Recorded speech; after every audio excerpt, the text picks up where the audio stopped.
Hello नमस्कार राम राम। कैसे आप सभी? उम्मीद करते हैं सभी मस्त होंगे और स्वस्थ होंगे और अपनी तैयारी को बेहतर तरीके से आगे बढ़ा रहे होंगे। चलिए मेरे प्यारे बच्चों, फिजिक्स के अंदर आज हमें एक नया टॉपिक डिस्कस करना है और टॉपिक का नाम है सर ग्रेविटेशनल फोर्स, हिंदी में कहते हैं गुरुत्वाकर्षण बल।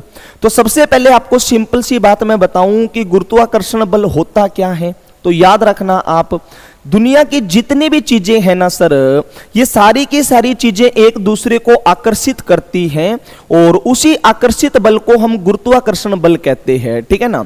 गुरुत्वाकर्षण बल के बारे में सबसे पहले न्यूटन ने बताया था। कहानी आपको पता है कि न्यूटन था एक सेब के पेड़ के नीचे सोया हुआ था और अचानक से सेब नीचे आके गिरता है। तो न्यूटन ने दिमाग लगाया कि ये सेब धरती पर ही क्यों गिरा है, और वहीं से शुरुआत होती है मेरे प्यारे बच्चों ग्रेविटेशनल फोर्स की। याद रखना, जितनी भी चीजें हैं ना दुनिया के अंदर, सारी एक दूसरे को आकर्षित करती हैं। जैसे मेरे सामने क्लास में बहुत सारी कुर्सियां पड़ी हैं, तो इनके बीच में भी एक आकर्षित बल है सर। लेकिन आप कहोगे सर ये एक दूसरे से चिपक तो नहीं जाती। तो मेरे प्यारे बच्चों, ये दुनिया का सबसे कमजोर बल है। ठीक है ना, सबसे कमजोर बल है और इन कुर्सियों का द्रव्यमान बहुत ही कम है, इसलिए इनके ऊपर ये महसूस नहीं हो पाता। लेकिन मैं तुम्हें दूसरे एग्जाम्पल में बताऊं, जैसे एक तो पृथ्वी है, पृथ्वी एक बड़ा गोला है सर, और एक मेरे हाथ में ये क्यूब है। तो ये क्यूब छोटा है, तो इसको यदि मैं छोड़ दूंगा तो पृथ्वी इसको अपनी ओर बुला लेगी, है ना। तो यहां पर आपको ये बल महसूस हो रहा है क्योंकि बहुत बड़ा गोला है पृथ्वी। तो ध्यान रखना ये सारी की सारी चीजें। चलिए हल्की सी रीडिंग लेते हैं और फिर आगे बढ़ते हैं। यदि मैं बात करूं गुरुत्वाकर्षण बल की कि ग्रेविटेशनल फोर्स होती क्या है, तो याद रखिए गुरुत्वाकर्षण को समझने के लिए एक बुनियादी सवाल यह था कि सब कुछ जमीन पर ही क्यों गिरता है। और 1665 में आइजक न्यूटन ने गुरुत्वाकर्षण का नियम दिया था। याद रखेंगे बेटा, गुरुत्वाकर्षण का नियम किसने दिया है? न्यूटन ने दिया है। और यदि मैं तुमसे पूछूं कि ये न्यूटन कहां के रहने वाले थे, तो बेटा ये ब्रिटिश है। याद रखेंगे सर, ब्रिटिश है, ये ब्रिटेन के रहने वाले, जिसको आज आप इंग्लैंड के नाम से भी जानते हो। याद रखेंगे न्यूटन ने यह निष्कर्ष निकाला कि संसार की सभी वस्तुएं एक दूसरे को आकर्षित करती हैं, जिसे हम गुरुत्वाकर्षण कहते हैं। गुरुत्वाकर्षण बल सदैव आकर्षण का ही कार्य करता है। यह दुनिया का सबसे कमजोर बल है, लेकिन इसकी रेंज बहुत ज्यादा है। याद रखिए, दुनिया की सबसे मजबूत बल पूछे तो न्यूक्लियर फोर्स है बेटा। न्यूक्लियर फोर्स है, जो नाभिकीय बल है ना, वो सबसे ज्यादा मजबूत बल है। लेकिन दुनिया का सबसे कमजोर बल पूछें तो वो गुरुत्वाकर्षण है। और याद रखना, जो चीज कमजोर होती है ना, उसकी रेंज हमेशा ज्यादा होती है। ठीक है ना, हमेशा उसकी रेंज ज्यादा होती है। आपने हिस्ट्री वगैरह में पढ़ा होगा, किसी भी राजा का यदि साम्राज्य बड़ा था, तो यदि रेंज ज्यादा है तो धीरे धीरे वो राजा कमजोर होता गया, क्योंकि वो पूरे इलाके को संभाल ही नहीं पाता था और दुश्मन उस पर अटैक करते थे तो गड़बड़ हो जाती थी। चलिए अब हम आपको समझाते हैं थोड़ा सा। जैसे देखिए, एक आपके पास इधर गोला है सर, और ये गोला है मेरे भाई अपने वाला, जिस पर आप रहते हो। तो अपने वाले गोले का नाम है सर पृथ्वी। ये अपने वाला गोला है मेरे प्यारे बच्चों अर्थ, जिस पर आप रहते हो। और इधर मैंने एक गोला और बनाया तुम्हारे पास, जिसका नाम है सर सन यानी सूर्य। अब एक बात बताओ, क्या इनके बीच में ये आकर्षण बल लगेगा? तो आप कहोगे सर लगेगा। तो मेरे भाई पृथ्वी सूर्य को अपनी ओर खींच रही है और सूर्य पृथ्वी को अपनी ओर खींच रहा है, लेकिन ये बल कमजोर बल है सर, इसलिए ज्यादा काम नहीं कर पाता। लेकिन इनके बीच में दूरी भी ज्यादा है, इसलिए और भी बल कमजोर हो जाता है। तो ये दोनों अपने आप को एक दूसरे की ओर खींच तो नहीं पाते, लेकिन जो खींचने का प्रयास कर रहे हैं ना सर, इसीलिए आप देखोगे कि जितने भी ग्रह हैं वो सूर्य के चारों ओर चक्कर लगा रहे हैं। तो दुनिया की जितनी भी चीजें हैं ना, उन सभी के अंदर ग्रेविटेशनल फोर्स लगता है। यह बात आपको ध्यान रखनी है। अब हम बढ़ते हैं आगे। यदि मैं तुम्हें पूछूं कि न्यूटन का नियम क्या था, भाई ग्रेविटेशनल जो फोर्स है वो डिपेंड किस पर करती है, तो याद रखना बेटा, ध्यान से समझो, मोस्ट इंपॉर्टेंट है ये। जैसे यहां पर एक वस्तु मैंने मान ली जिसका नाम है सर, जिसका मास मैंने m1 मान लिया, और एक दूसरी वस्तु यहां पर मैंने मान ली जिसका द्रव्यमान मास है वो m2 है बेटा। अब ये दो वस्तु हमारे सामने हैं और मैं आपसे ये पूछूं कि बताइए इनके बीच में जो बल लगेगा वो किस पे डिपेंड करेगा, तो याद रखना दोनों वस्तुओं का मास मैंने m1 और m2 मानना है और इनके बीच की दूरी को मैं r मान लेता हूं बेटा। इनके जो बीच की डिस्टेंस है ना उसको मैंने r मान लिया r। तो ध्यान से समझो, जो फोर्स डिपेंड करेगा ना तो एक तो डिपेंड करेगा सर वो मास के ऊपर, डायरेक्टली प्रोपोर्शनल है मास के गुणनफल के, यानी m1 और m2। इस बात का मतलब क्या है बेटा, ये इक्वेशन नंबर मैंने एक नाम दे दिया। एक तो ये बल डिपेंड करेगा मास के ऊपर, वस्तुएं जितनी ज्यादा भारी होगी ये बल उतना ही ज्यादा स्ट्रोंग होगा आपका, ठीक है ना, ये डायरेक्टली प्रोपोर्शनल है। मास यदि ज्यादा, द्रव्यमान ज्यादा, तो बल उतना ही स्ट्रोंग होगा। और दूसरा ये बल डिपेंड करेगा किसके ऊपर सर, तो इनके बीच की दूरी के स्क्वायर के इनवर्सली प्रोपोर्शनल के, 1/r स्क्वायर। जो इनके बीच की दूरी है ना इसके स्क्वायर के इनवर्सली प्रोपोर्शनल है बेटा। इनवर्सली प्रोपोर्शनल का मतलब व्युत्क्रमानुपाती है। ये दूरी जितनी ज्यादा होएगी ये बल उतना ही कम लगेगा। देखो ये उल्टा झांक रहा है, ये तो सीधा झांक रहा है, ये उल्टा संबंध है। मतलब दूरी कम तो बल ज्यादा और दूरी ज्यादा तो बल कम। अब इन दोनों इक्वेशन को मिला के देखो, देखिए एक तो डिपेंड करेगा इनके मास के गुणनफल के ऊपर और एक डिपेंड करेगा इनके बीच की दूरी पे। तो इन दोनों इक्वेशन को यदि मैं मिला दूं तो फोर्स किस पे डिपेंड है, तो आप कहोगे सर फोर्स डिपेंड करेगी, दोनों इक्वेशन को मिला दो और मिलाएंगे तो ऊपर है सर m1 m2 और इसको इसके साथ मिलाएंगे तो एक तो मत लिखो, नीचे आ जाएगा r स्क्वायर। तो यही हमारा मैन है, फोर्स डायरेक्टली प्रोपोर्शनल होती है m1 m2 बटा में r स्क्वायर। लेकिन ध्यान रखना फिजिक्स के अंदर ये नियम है, किसी भी आप यदि प्रोपोर्शनल के साइन को हटाओगे तो कोई ना कोई कांस्टेंट लगाना पड़ेगा और यहां पर प्रोपोर्शनल के साइन को हटाओगे तो मैंने कांस्टेंट लगा दिया जिसे हम g कहते हैं, g। और आगे है हमारे पास m1 m2 बटा में r स्क्वायर। तो पेपर में बार बार आपसे क्वेश्चन पूछा जाएगा कि ग्रेविटेशनल फोर्स का सूत्र क्या है, तो बेटा बढ़िया से याद रखना है, फोर्स बराबर होता है g m1 m2 बटा में r स्क्वायर। बता देंगे ना, g m1 m2 बटा में r स्क्वायर।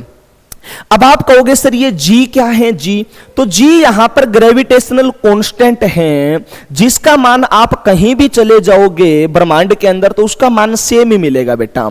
तो याद रखना इस g के बारे में क्वेश्चन पूछेगा। g का मतलब है यहां पर ग्रेविटेशनल कांस्टेंट, ये कांस्टेंट वैल्यू है, ग्रेविटेशनल कांस्टेंट है, ये याद रखेंगे। ये हमारे पास है ग्रेविटेशनल कांस्टेंट।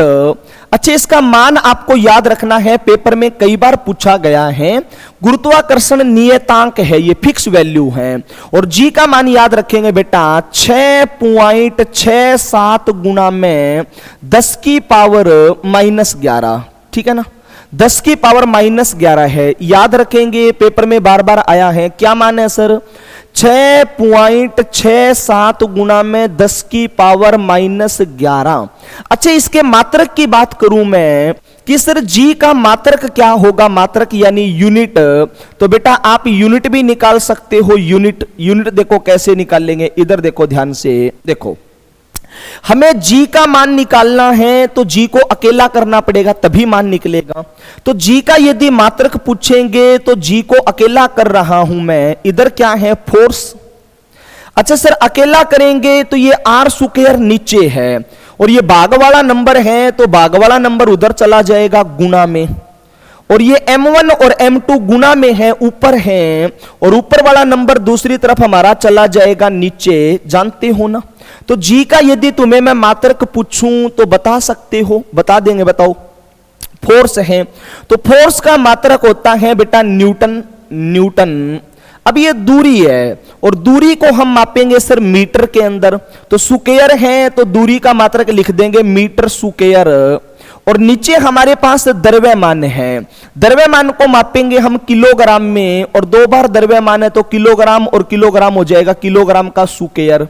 लेकिन फिजिक्स में नियम है कि कोई भी नंबर नीचे नहीं होता, और यदि नीचे वाला नंबर हम ऊपर लेके जाएंगे तो इसके लिख दूं न्यूटन मीटर स्क्वायर, और ये नीचे वाला नंबर ऊपर जाएगा तो सिंबल बदल जाएगा किलोग्राम माइनस का 2। समझ पा रहे हो बेटा? ये छोटी छोटी बातें मैंने तुम्हें सिखाई हैं। सर ये किलोग्राम ऊपर जाएगा तो सिंबल बदल जाएगा, ये 2 इधर जाके माइनस का 2 हो जाएगा।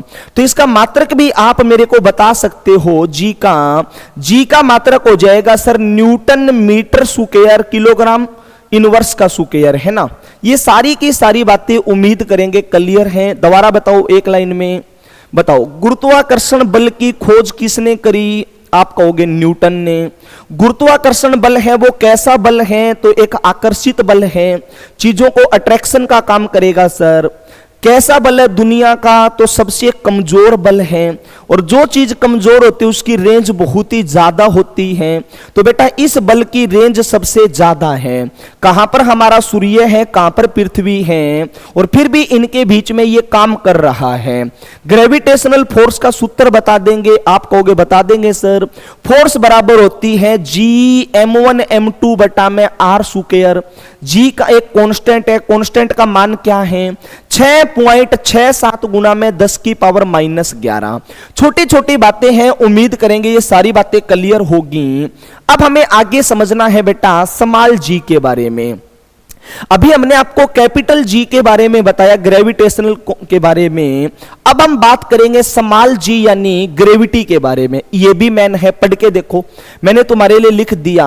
गुरुत्वीय त्वरण क्या होता है? पढ़ के देखो, मोस्ट इंपॉर्टेंट है, जिसे हम ग्रेविटेशनल एक्सेलरेशन के नाम से जानते हैं बेटा, और इसी को हम एक्सेलरेशन ड्यू टू ग्रेविटी भी कहते हैं।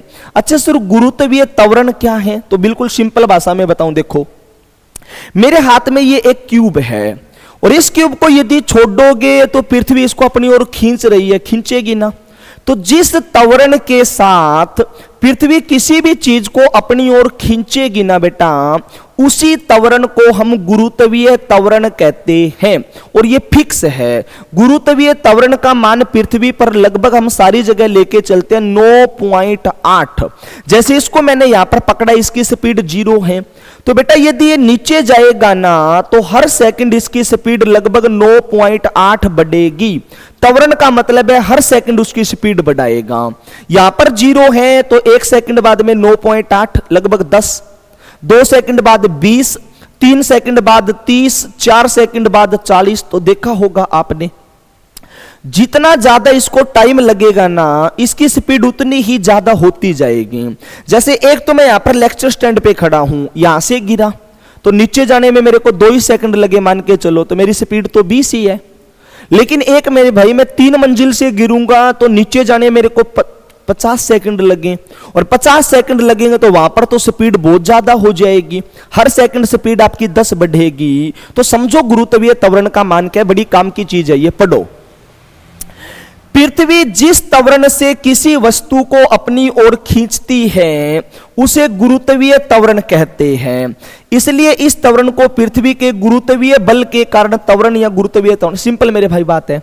जिस त्वरण के साथ पृथ्वी किसी भी चीज को अपनी ओर खींचेगी तो वो कहलाता है गुरुत्वीय त्वरण। अब ध्यान से समझो, इसका मान बदलता रहता है। सामान्यतः पृथ्वी की सतह पर जी का मान है वो 9.8 मीटर प्रति सेकंड स्क्वायर होता है, याद रखना बेटा। अभी मैं तुम्हें बताऊंगा जी का मान बदलता रहता है, लेकिन पृथ्वी के ऊपर जो औसत हम लेके चलेंगे ना जी की, वो मान है 9.8। क्या मान है सर? 9.8। अब एक बात बताओ, मेरे पास निर्वात है, निर्वात, और निर्वात के अंदर मेरे हाथ में 2 चीजें हैं। निर्वात समझते हो, वैक्यूम, जहां पर हवा वगैरह कुछ नहीं है। तो एक तो वहां से मैंने ये क्यूब गिराया, और एक वहां से मैंने मान के चलो कोई भी एक बड़ा पंखा गिरा दिया, पंखा। तो ये बताओ मेरे को धरती पर पहले कौन पहुंचेगा? बताइए।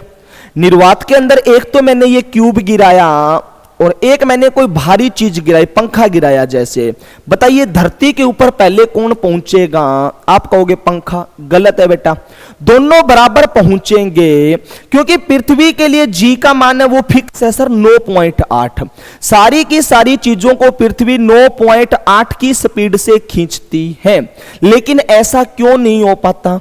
आपको पता है क्यूब तो बाद में आएगा, पंखा पहले गिर जाएगा, क्योंकि वहां पर और भी तो चीजें बीच में आ गई ना, हवा वगैरह है, प्रेशर वगैरह है, तो बाकी चीजों का भी रोल हो गया। यदि वहां पर वैक्यूम है ना मेरे भाई, तो दोनों चीजें बराबर पहुंचेगी, क्योंकि पृथ्वी सभी चीजों को किस स्पीड से खींचती है सर? किस त्वरण के साथ? तो 9.8 मीटर प्रति सेकंड स्क्वायर। अब ध्यान से समझना सर, ये त्वरण निकलता कैसे है? जैसे समाल जी का मान आपको निकालना है बेटा, तो ये कैसे निकलेगा? तो ध्यान से समझो। अगर पृथ्वी का द्रव्यमान m है, या कोई भी ग्रह का द्रव्यमान m है, और उसकी त्रिज्या r है, तो उसका गुरुत्वीय त्वरण क्या होगा? मैं तुम्हारे लिए आसान कर देता हूं, ध्यान से समझो। फोर्स का फार्मूला क्या था बताओ बेटा? फोर्स का, ग्रेविटेशनल फोर्स का फार्मूला क्या था? आप कहोगे Gm1 m2 बटा में r स्क्वायर था ना बेटा। ग्रेविटेशनल फोर्स का फार्मूला ये था ना। अब मैं तुम्हें बता रहा हूं समाल जी के बारे में कि आप समाल जी का मान कैसे निकालोगे। तो ध्यान से समझो, बहुत आसान है। हमें समाल जी का मान निकालना है, तो क्या करेंगे? ये सेम फार्मूला है, जी का जी लिखो। अब मास तो एक ही लेंगे ना सर। जैसे मैं पृथ्वी के ऊपर समाल जी का मान निकालूं गुरुत्वीय त्वरण का, तो मास तो एक ही लेंगे, पृथ्वी का ही मास लेंगे, क्योंकि दूसरी वस्तु का मास है वो पृथ्वी के कंपैरिजन में 0 है बेटा। पृथ्वी इतनी बड़ी है, दूसरी चीज तो बहुत छोटी है, तो वहां पर हम पृथ्वी के लिए मास अकेला m ले लेंगे, m, और बटा में लिखेंगे r स्क्वायर। तो ये इनका फार्मूला है, याद रखना। किसी भी ग्रह के ऊपर यदि आप जी का मान निकालना चाहते हो बेटा, कैपिटल जी का, समाल जी का सॉरी, तो समाल जी का मान निकालने का फार्मूला है जी एम बटा में आर स्क्वायर, और इसी का यूज करके हमने पृथ्वी पर जी का मान निकाल लिया। और पृथ्वी के ऊपर जी का मान कितना है सर? लगभग अभी मैंने तुम्हें बताया, पृथ्वी पर जी का मान हम लगभग कितना लेके चलेंगे? तो पृथ्वी पर जी का मान हम लगभग लेके चलेंगे बेटा 9.8। क्यों? हमें सारी की सारी बातें पता है, ज्योग्राफी में हम आपको पढ़ाएंगे, सारी बातें हमें पता है। पृथ्वी का द्रव्यमान कितना है, पृथ्वी की रेडियस कितनी है, ये सारी बातें हमें पता है पृथ्वी की। और उन्हीं चीजों को रख के जब हमने हल किया, तो पृथ्वी के ऊपर जी का मान आएगा बेटा 9.8 मीटर प्रति सेकंड स्क्वायर। ठीक है ना? ये लगभग मान है जो आपको लेके चलना होता है, बता देंगे, लेकिन ये बदलता रहता है। अब ध्यान से समझना, बदलता कैसे रहता है वो समझो आप, वो तुम्हारे लिए मैन है। जैसे पृथ्वी पर जी का मान आप देखोगे बेटा, तो वो बदलता रहता है। किस पे डिपेंड करता है बताओ? जी का मान हमारा दो चीजों पे डिपेंड करता है, एक तो मास पे, देखो बेटा मास पे, जिस ग्रह का जितना ज्यादा द्रव्यमान होगा वहां पर जी का मान उतना ही ज्यादा होगा। जैसे चंद्रमा पर जी का मान देखोगे तो चंद्रमा का द्रव्यमान कम है बेटा, और चंद्रमा पर द्रव्यमान कम है तो वहां पर जी का मान कम है। आपको पता है ना, चंद्रमा पर जो जी का मान है वो पृथ्वी का 1/6 है। भाई पृथ्वी का द्रव्यमान ज्यादा तो वहां पर जी का मान ज्यादा, डायरेक्टली प्रोपोर्शनल है। लेकिन चंद्रमा पर द्रव्यमान कम है, तो द्रव्यमान कम है चंद्रमा का, तो वहां पर जी का मान भी कम है। तो यह बात तुम्हें याद रखनी है। चंद्रमा पर जी का मान क्या है, नोट करके याद रखेंगे, इसका बड़ा काम यूज करेंगे हम। याद रखना बेटा, हर ग्रह पर जी का मान अलग अलग होता है, हमें चंद्रमा की जरूरत पड़ेगी। चंद्रमा पर जी का मान कितना है तो याद रखेंगे, चंद्रमा पर जी का मान पृथ्वी का 1/6 है बेटा, पृथ्वी का 1/6 है। चंद्रमा पर जी का मान पृथ्वी का 1/6 है। इस बात का मतलब यह है, कोई भी चीज आप चंद्रमा पर देखोगे तो 1/6 मिलेगी। जी का मान एक बार याद रखेंगे, आगे बताऊंगा डिटेल में।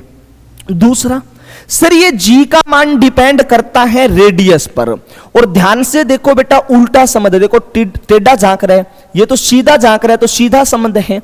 द्रव्यमान बढ़ेगा तो जी का मान भी बढ़ेगा। लेकिन यहां पर देखो ये टेढ़ा झांक रहा है, टेढ़ा, और जो टेढ़ा झांकता है वहां पर उल्टा संबंध होता है। तो इन दोनों के बीच में उल्टा संबंध है, इनवर्सली प्रोपोर्शनल है। जी का मान आप देखोगे तो रेडियस के साथ में उल्टा संबंध है। तो यहीं से आपसे क्वेश्चन बनेगा, ध्यान से समझना। जैसे मैंने आपके सामने पृथ्वी बनाई, तो पृथ्वी आपको पता है सर बिल्कुल गोल नहीं है, अंडाकार है। और पृथ्वी यदि अंडाकार है तो यहां पर समझो कि जी के मान पर क्या फर्क पड़ेगा, ध्यान से समझना बेटा। जी के मान पर प्रभाव, पृथ्वी पर हम देखेंगे तो जी के मान पर क्या प्रभाव पड़ेगा, बड़ी प्यारी चीज है ये। जी के मान पर प्रभाव, जी के मान पर क्या प्रभाव पड़ेगा। अच्छा, हमें ना दो जगह देखना है। एक तो बेटा आपको देखना है ध्रुवों के ऊपर कि सिर्फ ध्रुवों पर जी का मान क्या होगा। ध्रुवों पर, ध्रुव समझते हो आप, पोल के ऊपर, ध्रुवों पर जी का मान क्या होगा। और एक आपको मेरे प्यारे बच्चों देखना है विषुवत रेखा पर, सिर्फ विषुवत रेखा पर जी का मान क्या होगा। विषुवत रेखा पर, या इसी को हम भूमध्य रेखा भी कह देंगे बेटा, विषुवत रेखा पर जी का मान क्या होगा। अच्छी एक बात बताओ, देखिए जी के मान पर क्या प्रभाव पड़ेगा। तो पृथ्वी के बीचों बीच आप देखोगे तो एक लाइन खींच दी मैंने, जिसे हम भूमध्य रेखा कहते हैं बेटा, ठीक है ना। इक्विलेटरल लाइन है, बिल्कुल बीचों बीच भूमध्य रेखा है। तो देखिए भूमध्य रेखा पर यदि आप तिरछा देखोगे तो ज्यादा है। भाई भूमध्य रेखा पर आप तिरछा देखो बेटा, तो पृथ्वी की तिरछा यहां से यहां तक देखेंगे तो ये कैपिटल आर लिख दिया मैंने। लेकिन आप ध्रुवों के ऊपर जाओगे तो हमारे दो ध्रुव हैं, ऊपर उत्तरी ध्रुव है और नीचे की ओर हमारा दक्षिणी ध्रुव है। तो ध्रुवों पर आप रेडियस लोगे तो हमारी रेडियस ये वाली है, इसको मैंने स्मॉल आर से बता दिया। अब आप खुद बताओ ध्रुवों के ऊपर जी के मान पर क्या प्रभाव पड़ेगा। तो बेटा ध्रुवों पर रेडियस हमारी कम है और विषुवत रेखा पर देखो रेडियस हमारी ज्यादा है बेटा, यहां पर इतनी है, यहां पर इतनी है। तो ध्रुवों पर आप देखोगे तो रेडियस कम है ना, ध्रुवों के ऊपर रेडियस क्या है सर, कम। और इधर देखो जी का मान बेटा रेडियस पर ही डिपेंड करता है। यदि ध्रुवों पर रेडियस कम है तो वहां पर जी का मान क्या होगा, ज्यादा। तो याद रखेंगे ध्रुवों पर जी का मान आपसे पूछे तो जी का मान मैक्सिमम होता है बेटा। ध्रुवों पर जी का मान मैक्सिमम होता है यानी अधिकतम होता है। ध्रुवों पर जी का मान आपको अधिकतम मिलेगा, क्यों? क्योंकि ध्रुवों के ऊपर जाएंगे तो रेडियस कम है और ध्रुवों की रेडियस कम है तो वहां पर जी का मान क्या हो जाएगा, ज्यादा। सबसे ज्यादा जी का मान ध्रुवों पर ही होता है। जी का मान ज्यादा होने का मतलब है ध्रुवों पर चीजों को तेजी से नीचे की ओर खींचा जाता है। अब यहां पर स्पीड 10 है ना खींचने की, वहां पर बढ़ जाएगी। अच्छा विषुवत रेखा पर देखो, तो विषुवत रेखा पर आप देखोगे तो रेडियस ज्यादा है और रेडियस यदि ज्यादा है बेटा तो रेडियस के साथ तो उल्टा संबंध है। रेडियस यदि ज्यादा है तो विषुवत रेखा पर जी का मान क्या हो जाएगा, कम। विषुवत रेखा पर जी का मान क्या हो जाएगा, तो विषुवत रेखा पर जी का मान हो जाएगा बेटा कम। ध्यान रखना, इसीलिए कोई भी आपको रॉकेट वगैरह उड़ाना है या कोई भी आपको उपग्रह वगैरह छोड़ना है तो बेटा वो हमेशा भूमध्य रेखा से ही छोड़े जाते हैं।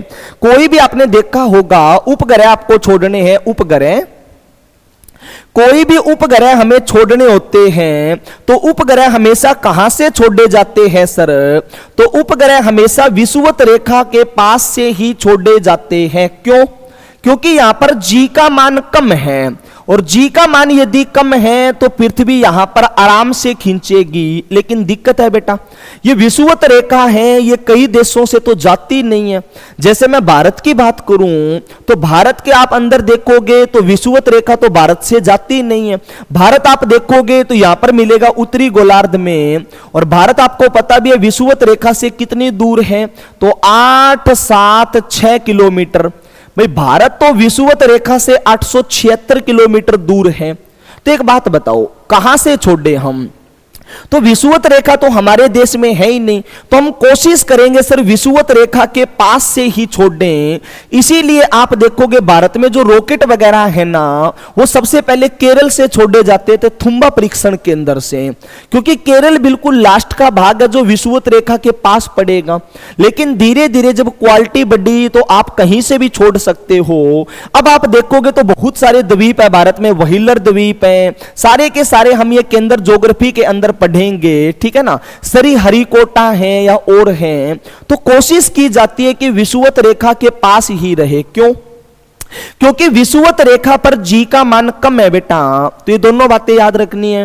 औसत पृथ्वी पर जी का मान 9.8 है, सबसे ज्यादा पूछे तो ध्रुवों पर है, और सबसे कम पूछे तो विषुवत रेखा पर है। कहां पर है? विषुवत रेखा पर। अब एक बात बताओ मेरे को सोच के बेटा, यदि मैं तुम्हें यह पूछूं कि यदि मैं विषुवत रेखा से ध्रुवों की ओर जाऊंगा तो जी के मान पर क्या प्रभाव पड़ेगा? सोच के बताओ थोड़ा सा।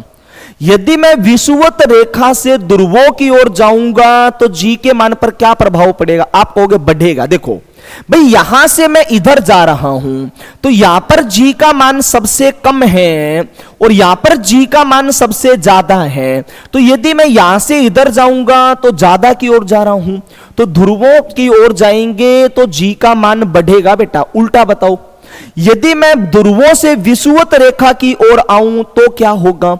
तो यहां पर जी का मान ज्यादा है, यहां पर कम है, और इधर आओगे तो कम की ओर आ रहे हो, तो ध्रुवों से विषुवत रेखा की ओर आएंगे तो जी का मान क्या होगा सर? कम होगा। ये सारी की सारी बातें हम उम्मीद करेंगे आप बता दोगे, आपको कोई भी कष्ट नहीं है, बता देंगे ना। अब हम बात करते हैं जी के मान पर और किन चीजों का प्रभाव पड़ता है। ये तो हमने देख लिया सर कि रेडियस का प्रभाव पड़ता है, और समझो बेटा जी के मान पर और किसका प्रभाव पड़ता है? तो घूर्णन गति का प्रभाव भी पड़ता है। जी के मान पर घूर्णन गति का प्रभाव, जी के मान पर घूर्णन गति का प्रभाव, यह भी पूछेगा।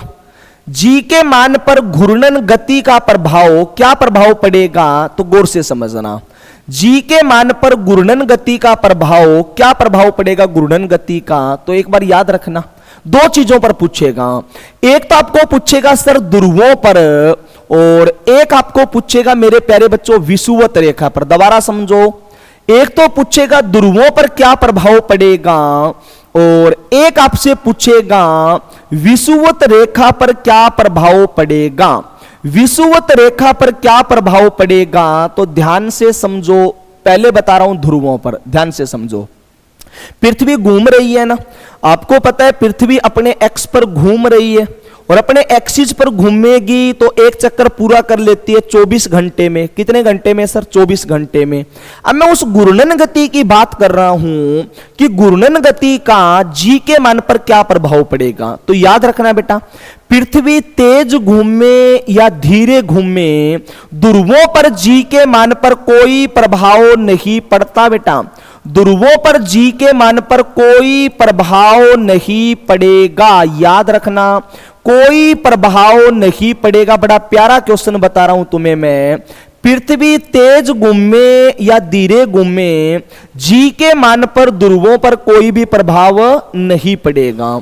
अच्छा सर, विषुवत रेखा पर क्या प्रभाव पड़ेगा? विषुवत रेखा पर तो ध्यान रखना बेटा, विषुवत रेखा पर जी के मान पर उल्टा प्रभाव पड़ेगा। कैसा प्रभाव पड़ेगा? उल्टा प्रभाव। उल्टे प्रभाव का मतलब क्या है? तो ध्यान से समझो, यदि हमारी पृथ्वी तेज घूमेगी ना, तेज, यदि हमारी पृथ्वी बेटा तेज घूमेगी तो विषुवत रेखा पर जी का मान क्या हो जाएगा सर? कम। तो वहां पर जी का मान हो जाएगा कम। और यदि हमारी पृथ्वी धीमी घूमेगी सर, धीमी, और यदि हमारी पृथ्वी धीमी घूमेगी ना बेटा, तो जी का मान विषुवत रेखा पर क्या हो जाएगा? तो ज्यादा हो जाएगा।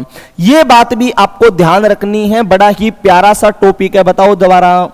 घूर्णन गति का जी के मान पर क्या प्रभाव पड़ता है? जी के मान पर तो याद रखना, ध्रुवों पर कोई भी प्रभाव नहीं पड़ता, विषुवत रेखा पर उल्टा प्रभाव पड़ता है। उल्टा मतलब यदि पृथ्वी तेज घूमेगी तो जी का मान कम हो जाएगा, और पृथ्वी यदि धीमी घूमेगी तो जी का मान ज्यादा हो जाएगा। और एक डाटा भी हमें बताया गया है, पृथ्वी यदि अपनी स्पीड से 17 गुना तेज घूमे, बेटा पृथ्वी यदि अपनी स्पीड से 17 गुना तेज घूमे तो पृथ्वी पर जी का मान 0 हो जाएगा। कम होता होता पृथ्वी यदि अपनी स्पीड से 17 गुना तेज घूमेगी ना तो पृथ्वी पर यह जी का मान हो जाएगा 0, और जी का मान 0 होने का मतलब है सारी चीजें हवा में उड़ने लगेगी। अब कोई भी सामान आप देखोगे पृथ्वी के ऊपर टिका है, पृथ्वी अपनी ओर बुला रही है, लेकिन पृथ्वी 17 गुना तेज घूमी, यानी अपना वो एक चक्कर 24 घंटे में पूरा करती है, और 17 गुना तेज घूमी मान के चलो 1.5 घंटे में चक्कर पूरा कर दिया लगभग, तो जी का मान 0 हो जाएगा। जितनी भी चीजें हैं गाड़ी गोडी कुर्सी कर्सी सब की सब हवा में उड़ने लगेगी। अंतरिक्ष में देखा होगा, अंतरिक्ष में कोई भी व्यक्ति जाता है तो वहां पर कदम नहीं रख पाता, क्योंकि अंतरिक्ष में जी का मान 0 है, और 0 है तो वहां पर वो अपनी ओर खींचेगा ही नहीं, तो अंतरिक्ष यात्री हवा के अंदर उड़ते रहते हैं, या वो अपने साथ भारी सामान लेके उतरते हैं, यही कारण है बेटा। तो आप बता देंगे जी के मान पर घूर्णन गति का क्या प्रभाव पड़ेगा, ये भी आप बता देंगे। दोबारा बताओ, पृथ्वी के ऊपर जी का मान कितना है, तो आप कहोगे सर पृथ्वी पर जी का मान लगभग 9.8 है, अप्रोक्सीमेट है ये, लेकिन बदलता रहता है और डिपेंड करेगा ये रेडियस के ऊपर। समझा दिया मैंने। अब मैं तुम्हें बता रहा हूं सबसे इंपॉर्टेंट बात, देखिए गौर से समझना, ये आपसे पेपर में बार बार पूछी जाएगी, समझना। जैसे ये पृथ्वी की सतह है, बड़ी प्यारी चीज बता रहा हूं, ध्यान से समझना। ये पृथ्वी की सतह है बेटा, और पृथ्वी की सतह पर यदि मैं जी का मान पूछूं तो बताओ क्या होगा, तो आप कहोगे सर आपने बताया था, यदि आप पृथ्वी की सतह पर जी का मान पूछोगे तो पृथ्वी की सतह पर जी का मान आपने लगभग बताया था सर 9.8 है ना बेटा। पृथ्वी की सतह पर हम जी का मान लगभग 9.8 लेते हैं, 9.8 मीटर प्रति सेकंड स्क्वायर। अब आपसे पेपर में क्वेश्चन पूछा जाएगा कि पृथ्वी की सतह पर तो 9.8 है, आप ये बताओ कि ऊंचाई पर जाएंगे तो जी के मान पर क्या प्रभाव पड़ेगा। जैसे आप पृथ्वी को छोड़ के और ऊंचाई पर जा रहे हो, ऊंचाई पे, तो याद रखना जैसे जैसे आप ऊपर जाओगे तो पृथ्वी के खींचने की स्पीड कम होती जाएगी। तो याद रखना यदि आप ऊंचाई पर जा रहे हो, ऊंचाई पर, तो ऊंचाई पर जाओगे बेटा तो जी का मान कम हो जाएगा। ऊंचाई पर जाएंगे तो जी का मान क्या हो जाएगा, तो आप कहेंगे सर जी का मान कम हो जाएगा। याद रखना पेपर में बार बार आता है, ऊंचाई पर जाने से जी का मान क्या होगा, कम। जिस स्पीड के साथ यहां पर खींच रही है ऊंचाई पर उतना नहीं खींच पाएगी, ठीक है ना। दूसरी बात, सिर्फ गहराई पर जाने में क्या फर्क पड़ेगा, गहराई में अच्छे ध्यान रखना, यहां पर गहराई पर जाएंगे ना, गहराई के अंदर पृथ्वी को खोद के आप अंदर की ओर जा रहे हो, तो बेटा गहराई पर यदि जाएंगे तो भी जी का मान कम होगा। गहराई पर यदि आप जाएंगे तो भी जी का मान क्या होगा सर, कम होगा। याद रखना यदि पृथ्वी की सतह को छोड़कर आप ऊपर या नीचे जाओगे तो जी का मान कम होगा। अच्छी एक बात बताओ, ऊपर जाएंगे तो जी का मान कम होगा, लेकिन ऊपर जाते जाते बेटा अंतरिक्ष में ही चले गए, सारी की सारी हवा आपने नीचे छोड़ दी और आप पहुंच गए स्पेस के अंदर, तो बेटा अंतरिक्ष में जाएंगे तो क्या होगा, तो पेपर में बार बार आएगा, याद रखना। अंतरिक्ष में जाएंगे तो बेटा जी का मान कम हो रहा है ना, और अंतरिक्ष में जाते जाते जी का मान क्या हो जाएगा, तो याद रखना 0। ऊपर की ओर जाएंगे तो कम हो रहा है, लेकिन आप ज्यादा ही ऊपर पहुंच गए अंतरिक्ष में तो वहां पर जी का मान हो जाएगा 0। 0 का मतलब है वहां पर कोई भी स्पीड नहीं है खींचने की, सारी की सारी चीजें अंतरिक्ष में तैरती रहती है। अच्छा इधर आओ, नीचे की ओर जाएंगे तो जी का मान कम होता है। अच्छा बेटा नीचे जाते जाते और आप पृथ्वी के केंद्र पर पहुंच गए, पृथ्वी एक गोला है पूरा का पूरा, और नीचे जाते जाते पृथ्वी के केंद्र पर आप पहुंच गए, तो नीचे जाएंगे तो जी का मान होता है कम, और नीचे जाते जाते यदि आप पृथ्वी के केंद्र पर चले गए बेटा, तो याद रखना पृथ्वी के केंद्र पर भी जी का मान क्या होता है? 0। ये बहुत ही मैंने तुम्हारे सामने जबरदस्त चीज बताई है, ये बार बार पूछेगा, याद रखना। पृथ्वी की सतह पर 9.8 है, ऊपर जाएंगे तो कम होगा, ऊपर जाते जाते अंतरिक्ष में गए तो कम होता होता 0 ही हो जाएगा, नीचे की ओर आएंगे तो जी का मान कम होगा, और नीचे जाते जाते पृथ्वी के केंद्र पर चले गए तो जी का मान 0 ही हो जाएगा। इससे आपका क्वेश्चन बन जाएगा आराम से। लेकिन फिर भी मैं तुम्हें फार्मूला बता देता हूं कि ऊंचाई पर जाएंगे तो जी का मान कैसे निकलता है और गहराई में जाएंगे तो कैसे निकलता है बेटा, ठीक है ना। आपकी बात इससे बन जाएगी। लेकिन फिर भी मैं तुम्हें थोड़ा सा और बता देता हूं कि ऊंचाई पर जाएंगे तो जी का मान क्या होता है, उसका फार्मूला क्या है, तो गौर से समझो। इधर लिख दूं, ऊंचाई पर हम जाएंगे तो जी के मान का फार्मूला क्या है? ऊंचाई पे कोई फार्मूला जानना चाहे तो ध्यान रखना, कैपिटल जी आपको निकालना है तो इसका फार्मूला होता है बेटा जी एम बटा में, पहले आर स्क्वायर था ना, जी एम बटा में आर स्क्वायर था, आर स्क्वायर। अब एक बात बताओ, ये पृथ्वी है और पृथ्वी की पहले मैंने ये वाली रेडियस ली थी। अब यदि बेटा तुम ऊंचाई पे जाओगे तो रेडियस तो है और कुछ ना कुछ और ऐड करोगे तुम तो साथ में हाइट भी आ जाएगी। तो ध्यान रखना, ऊंचाई के ऊपर जाएंगे तो जी के मान का फार्मूला क्या हो जाएगा? ये रेडियस तो है, लेकिन रेडियस के साथ में यहां पर कुछ हाइट भी ले ली आपने तो ये फार्मूला हो जाएगा। अब एक बात बताओ, हाइट के ऊपर जाएंगे तो यहां पर कुछ ना कुछ बड़ा है और बड़ा है तो जी का मान कम हो जाएगा, उल्टा संबंध है। ये ऊंचाई पर जाएंगे तो फार्मूला है। आपको फार्मूला नहीं याद रखना कोई दिक्कत नहीं, बात वैसी बन जाएगी, गौर से समझो। सिर्फ गहराई में जाएंगे तो जी का मान क्या कैसे निकलता है गहराई पर? तो बेटा गहराई पर जाएंगे तो जी का मान निकालने का फार्मूला क्या है, गौर से समझो। इसको मैं जी डैश से दिखा देता हूं, और जी डैश बराबर होता है जी 1 माइनस का एच बटा में आर। दोबारा समझो, ये फार्मूला तुम्हें याद नहीं रखना, वैसे मैं समझा रहा हूं तुम्हें। गहराई पर जाएंगे तो जी का मान निकालने का फार्मूला है जी डैश, यानी बदला हुआ जी का मान, जी 1 माइनस एच बाई आर। अच्छा ध्यान से समझो, ये प्रूफ करके दिखाता हूं।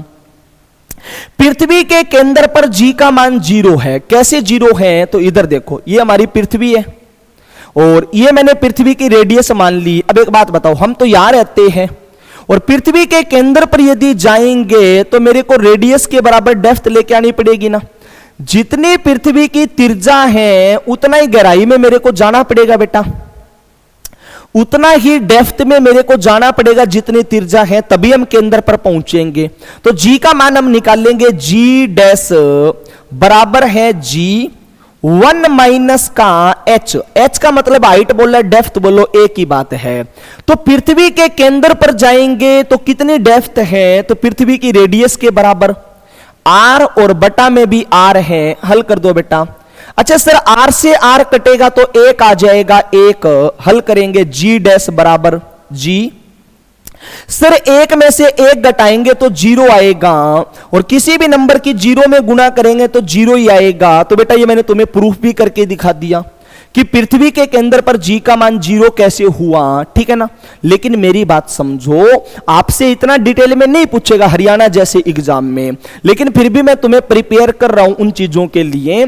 आपसे बेटा ये फार्मूले पढ़ना चाहो तो पढ़ दो। ये क्या आ गया रे, आप ये फार्मूले पढ़ना चाहो तो पढ़ दो, वरना हमारी बात याद रखना। देखो सतह पर 9.8, नीचे जाएंगे घटेगा, और ज्यादा नीचे चल गए केंद्र पर 0, ऊपर जाएंगे बढ़ेगा, ऊपर जाते जाते और ऊपर चले गए अंतरिक्ष में 0। फार्मूला याद रखना चाहो फार्मूला भी याद रख सकते हैं।